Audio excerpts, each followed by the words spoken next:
प्रिय विद्यार्थियों, हिंदी साहित्य BA तृतीय वर्ष की कक्षा में आपका स्वागत है।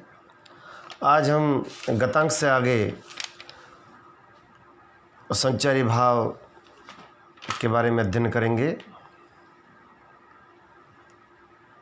संचारी जो भाव है उनकी जो संख्या है वो 33 मानी गई है।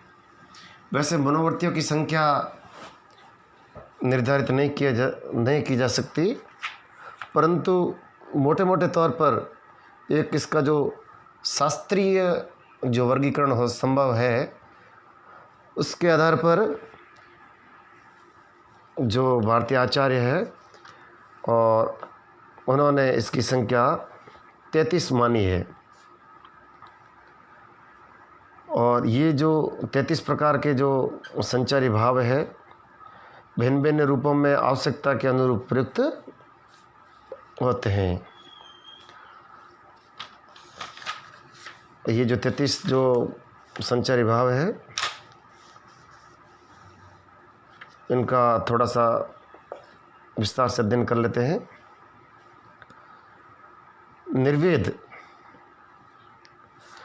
निर्वेद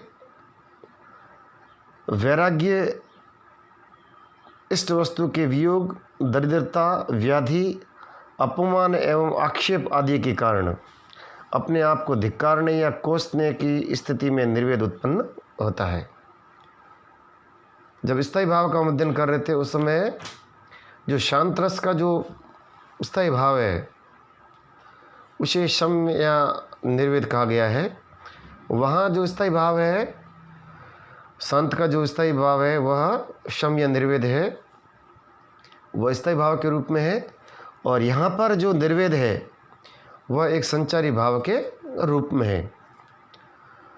यानी जब किसी व्यक्ति के मन में वैराग्य उत्पन्न हो जाए, संसार के प्रति विरक्ता हो जाए, या उसकी जो इष्ट वस्तु है जो जिसे वह चाहता है या जिसे वह पसंद करता है या जिससे वह प्रेम करता है, उस इष्ट वस्तु या व्यक्ति से उसका वियोग हो जाए, या एक प्रकार की निरंतर दारिद्र्य होने से, गरीबी होने से वो स्वयं को कोसने लगे, या लगातार बीमारी के कारण, व्याधि के कारण, या अन्य कारणों जैसे कोई अपमान है, आक्षेप आदि के कारण उसको अपने आप से एक तरह से कहते हैं कि स्वयं के प्रति ग्लानि हो जाती है, आत्मग्लानि हो जाती है, और वो स्वयं को अपने आप को धिक्कारने लगता है, अपने जीवन को व्यर्थ मानने लगता है, और स्वयं को जो ये कोसने की जो स्थिति है उस स्थिति में निर्वेद उत्पन्न होता है। जब ये निर्वेद तत्व ज्ञान या वैराग्य से उत्पन्न होता है तब वह शांत रस का इसका स्थायी भाव बन जाता है। तो शांत रस का जो स्थायी भाव है निर्वेद, और जो संचारी भाव जो निर्वेद है, उन दोनों के अंदर अंतर यह है कि जब तत्व ज्ञान के कारण या जो संसार की जो निस्सारता है उसके कारण मन में जो वैराग्य उत्पन्न हो जाए, तो जो आध्यात्मिक जो एक प्रकार से कह सकते हैं जो वैराग्य है वह शांत रस का स्थायी भाव है। और तत्व ज्ञान के अतिरिक्त जो स्वयं को जो कोसने या धिक्कारने के का जो भाव है जिसे निर्वेद कहते हैं, उसे संचारी भाव ही माना जाएगा। अन्य रसों में इसकी स्थिति संचारी भाव के रूप में ही रहती है। यानी शांत रस में भी जो शांत रस है उसका जो निर्वेद नामक जो स्थायी भाव है उसमें तो यह एक संचारी भाव के रूप में उपस्थित रहता ही है। साथ ही अन्य जो स्थायी भाव है या जो रस है उनमें भी यह संचारी भाव के रूप में रहता है। दीनता, चिंता, अश्रुपात, विवरणता, दीर्घ उच्छ्वास, ये कुछ अनुभव है। यानी मन में निर्वेद का भाव है, इसका पता कैसे लगेगा? तो जो आश्रय की जो चेष्टाएं होती है जिनमें दीनता, चिंता व्यक्त करना, अश्रुपात करना, विवरणता, दीर्घ लंबी जो आहें भरना, श्वास लेना, तो इन क्रियाओं से पता लगता है कि ये निर्वेद से ग्रस्त है। अर्थात ये जो विशेषता है, ये जो मैंने बताया अभी, दीनता, चिंता, अश्रुपात और विवरणता, ये इसके अनुभाव है। यानी जो भावों के जो प्रकाशक होते हैं उनको अनुभाव कहा जाता है। तो मन में जो भाव होते हैं वो सूक्ष्म होते हैं, और बाह्य जो उनका जो प्रकटीकरण है, प्राकटीकरण है, या कह सकते हैं कि जो एक तरह से उनको दिखाना या प्रकट करना, जो अभिव्यक्ति है, वह अनुभवों के रूप में होती है। फिर आगे दूसरा है ग्लानि। आदि यानी मानसिक ताप और व्याधि। आदि और व्याधि, कई बार प्रतियोगी परीक्षाओं में इस प्रकार के प्रश्न पूछे जाते हैं। तो आदि और व्याधि, इन दोनों के अंदर सूक्ष्म अर्थ है। व्याधि का अर्थ होता है जो शारीरिक जो संताप है या जो शारीरिक जो कष्ट है, उसको कहा जाता है व्याधि। और आदि का अर्थ होता है जो मानसिक जो रोग होते हैं, या मानसिक जो एक प्रकार की संतप्ति है, उस मानसिक ताप को आदि माना जाएगा। और इस आदि और व्याधि के कारण शरीर कांतिहीन हो जाता है, उसमें किसी प्रकार की चमक नहीं रहती है, और किसी भी कार्य के प्रति उसका उत्साह नहीं रहता है। तो आदि या व्याधि के कारण शरीर की जो कांति है, शरीर की जो चमक है, वह एक प्रकार से नष्ट हो जाती है, निराभा हो जाता है व्यक्ति। ये जो आभा जब समाप्त हो जाती है और किसी भी प्रकार के कार्य में उसका उत्साह नहीं रहता है, उसको कहते हैं ग्लानि। ग्लानि के कारण बुरे कार्यों के प्रति हमारे मन में पश्चाताप भी होता है, या हम खेद की भावना भी व्यक्त करते हैं। दोष अथवा अपराध बोध ही इसके जनक है। कंप, कृष्णता यानी एक प्रकार का शरीर का एकदम पतला पड़ जाना, और विवर्णता यानी चेहरे का रंग उड़ जाना, ये इसके अनुभाव है। फिर है अगला जो संचारी भाव है, वह है शंका। यानी स्वयं के प्रति सशंकित रहना कि मेरा कुछ अनिष्ट हो जाएगा, मेरे साथ में कुछ बुरा होने वाला है। इस प्रकार के जो अनिष्ट के जो भाव होते हैं मन में, उनको कहा जाता है शंका। तो इस प्रकार की जो चित्तवृत्ति है कि मेरा कुछ अनिष्ट होने वाला है, मेरे साथ में कुछ बुरा होने वाला है, इस चित्तवृत्ति को शंका कहा जाता है। तो ये जो शंका है, ये दुर्भाग्य के कारण हो सकती है, विपत्ति के कारण हो सकती है, अपनी भूल के कारण, या विरोधी से जो उसको संभावित अनिष्ट हो सकता है, इसके कारण उसको सदैव मन में मेरा अनिष्ट होने वाला है, इस प्रकार की भावना बनी रहती है। तो चित्तवृत्ति की ये भावना शंका कहलाती है। और इसके जो अनुभव है वो है विवरणता, यानी चेहरा फीका पड़ जाना, स्वर का भंग हो जाना, शरीर में कंपन होना, जीव एवं कंठ का सूखना, ये इसके अनुभव है। यानी इन अनुभवों का यदि कोई वर्णन है या अभिनय में हमें दिखाई देते हैं, तो उसके द्वारा हम कह सकते हैं कि जो शंका नामक संचारी भाव है, उसका वह संचरण हो रहा है। फिर चौथा है असूया। दूसरों की उन्नति को देखकर उनके प्रति जो जलन और असहनशीलता पैदा होती है, उसे असूया कहते हैं। असूया यानी एक प्रकार की ईर्ष्या। जब दूसरों को आगे बढ़ते हुए देखते हैं तो एक प्रकार की जो मन में जो जलन उत्पन्न होती है, उससे कहा जाता है असूया या ईर्ष्या।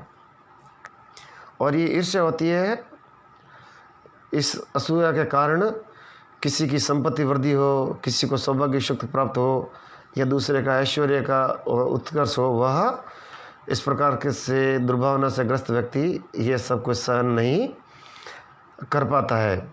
और इसके जो अनुभव है वो है अवज्ञा करना, भुआएं टेढ़ी करना, ईर्ष्यापूर्ण कटु वचन बोलना, दूसरों में झूठे दोष ढूंढना आदि से ये जो संकेत, ये जो चिन्ह है, इससे हम असूया नामक, ये जो ईर्ष्या नामक जो संचारी भाव है, उसकी पहचान कर सकते हैं। फिर पांचवा है मद। इसे बेहोशी तथा आनंद की मिश्रित अवस्था भी कहा जाता है। जिस प्रकार नशा करने से व्यक्ति आनंद और एक प्रकार से बेहोशी की जो अवस्था को प्राप्त हो जाता है, उसको कहा जाता है मद। ये नशीली वस्तुओं के सेवन से ये भाव उत्पन्न होता है और इसके कारण अंगों और वचनों में लड़खड़ाहट होती है और नशे के कारण वह उल्टा सीधा प्रलाप करता है, हंसने गाने लगता है, रोने और सोने की कुछ चेष्टा करता है। और इन अनुभवों से पता लगता है कि जो मद नामक जो संचारी भाव है वह संचरित हो रहा है। फिर है आलस्य। आलस्य नाम से आप सभी जानते हैं। ये किसके कारण? परिश्रम, जागरण, व्याधि, गर्भजन्य थकावट, यानी गर्भावस्था के दौरान जो स्त्रियों में थकावट होती है आदि के कारण आलस्य उत्पन्न होता है। और आलस्य के अनुभव क्या है? जम्बाई लेना, अंगड़ाई लेना, एक ही स्थान पर पड़े रहना या बैठे रहना आदि जो अनुभव है ये आलस्य के अनुभव है। फिर है श्रम। श्रम यानी अधिक व्यायाम करने से, अपनी जो शक्ति और जो क्षमता है उससे बाहर जाकर काम करने से शरीर में एक प्रकार की थकान उत्पन्न होती है, जिसे कहा जाता है श्रम। मुंह का सूखना, अंगड़ाई, जम्बाई लेना, लंबी लंबी निश्वास छोड़ना आदि क्रिया इसके अनुभव है। फिर है दैन्य। दैन्य यानी स्वयं को दीनहीन महसूस करना। दुख, दरिद्रता, मानसिक संताप, दुर्गति आदि के कारण दैन्य भाव उत्पन्न होता है और इसमें ओजस्विता का अभाव और हीनता का बोध रहता है। यानी व्यक्ति स्वयं का जो ओज है उसका अभाव महसूस करता है और स्वयं को वह दीनहीन महसूस करता है और जो विवर्णता और जो मलिनता है वह इसके चिन्ह है।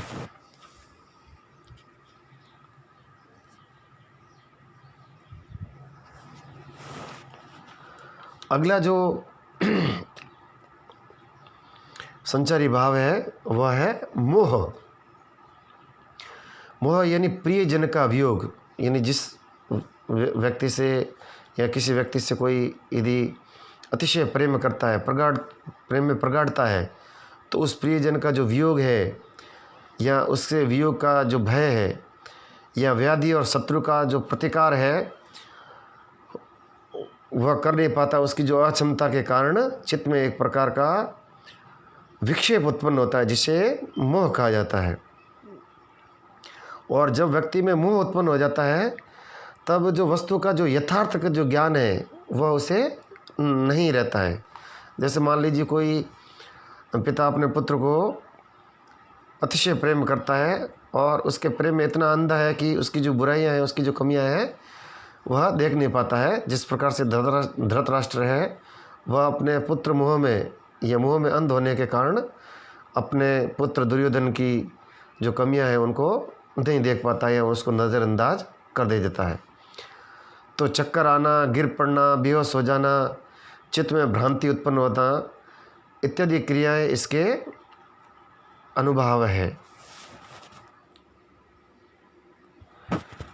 फिर है स्मृति।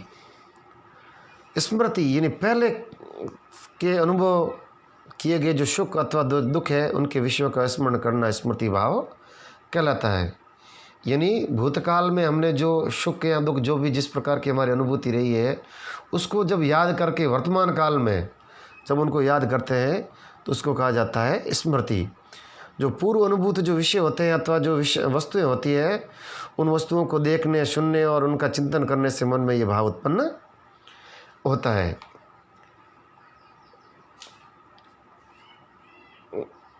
इस प्रकार की जो स्मृति का जो एक अच्छा उदाहरण रामायण में मिलता है, रामचरितमानस में मिलता है। जब सीता का हरण हो जाता है तो जो राम है जिन जिन वस्तुओं से सीता का जो संबंध रहा होता है उन वस्तुओं को वो देखते हैं, उनको निहारते हैं, उन पेड़ों को, उस पूर्ण कुटिया को जब जब जिसका संबंध सीता से रहा है उसको देखते हैं तो उनका जो वियोग है या वियोग जनित जो दुख है वो और अधिक बढ़ जाता है। तो स्मृति यानी पूर्व में जो अनुभूत जो विषय है उनको याद करना। सुख और दुख की स्मृति के अनुसार ये कायिक, वाचिक और सात्विक भाव की चेष्टाएं भी होती हैं और इस प्रकार की स्मृति होने से व्यक्ति जो उससे संबंधित जो वस्तुएं हैं और उसका जो फोटो इत्यादि है उसको निहारता है, उसकी जो वस्तुएं होती है उसको संभाल कर रखता है, उससे अतिशय प्रेम करता है। फिर है 12वां स्वप्न। स्वप्न का अर्थ हो गया सुसुप्ति अवस्था में, यदि जब हमारा एकदम जागृत मन होता है और जब हम सो जाते हैं या सुसुप्त अवस्था में होते हैं या बैठे बैठे भी कभी कभार हम जागृत लगता है जागृत है पर हम सुसुप्त अवस्था में होते हैं, ऐसी अवस्था में का जो रूप है उसमें हमारी जो मन की जो दमित जो इच्छाएं हैं, जो कुंठाएं हैं या अपूर्ण इच्छाएं हैं, वे अपना रंग प्रकट करने लगती है। और उनका जब वर्णन किया जाता है साहित्य में तो स्वप्न नामक संचारी भाव के अंतर्गत आता है। इसके अनुभव कौन से हैं? क्रोध, आवेग, भय, ग्लानि, सुख और दुख, इसके अनेक इसके अनुभव इसके द्वारा ये अभिव्यंजित हो सकता है। फिर है धृति। धृति का अर्थ होता है धैर्य। लोभ, मोह और भय आदि के कारण उपद्रवों को दूर करने वाली जो चित्तवृत्ति है उसे कहा जाता है धृति या धैर्य।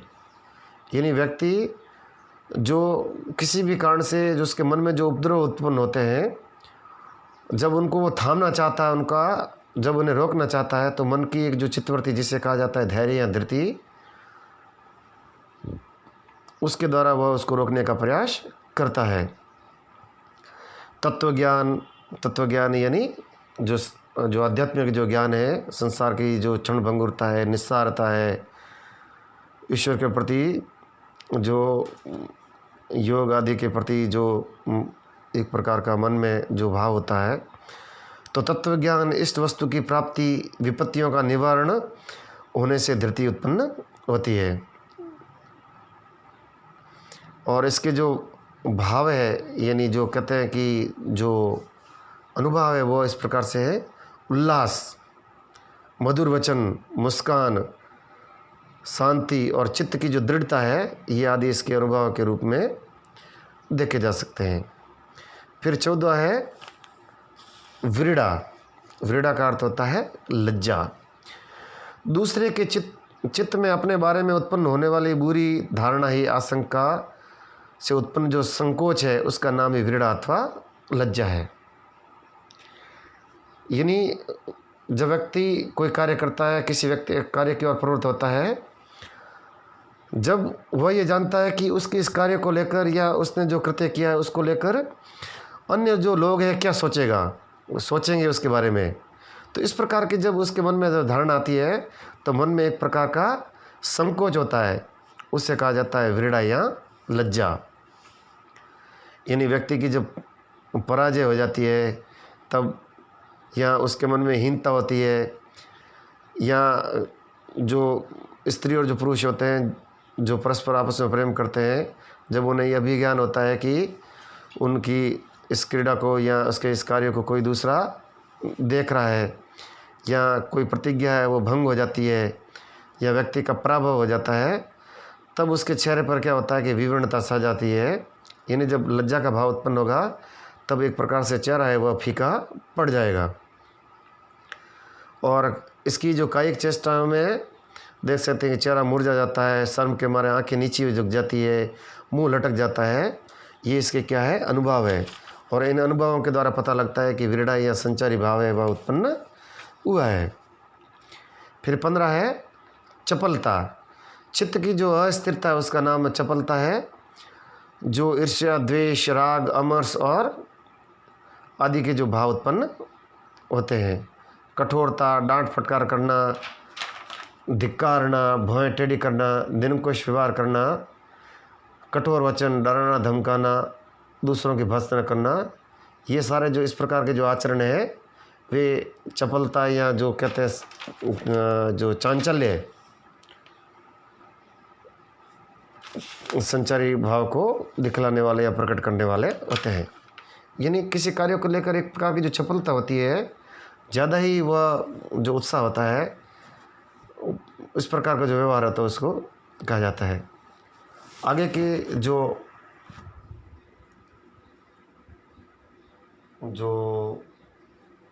संचारी भाव है उसको हम आगे की कक्षाओं में देखेंगे ताकि ये प्रकरण ज़्यादा लंबा न हो जाए।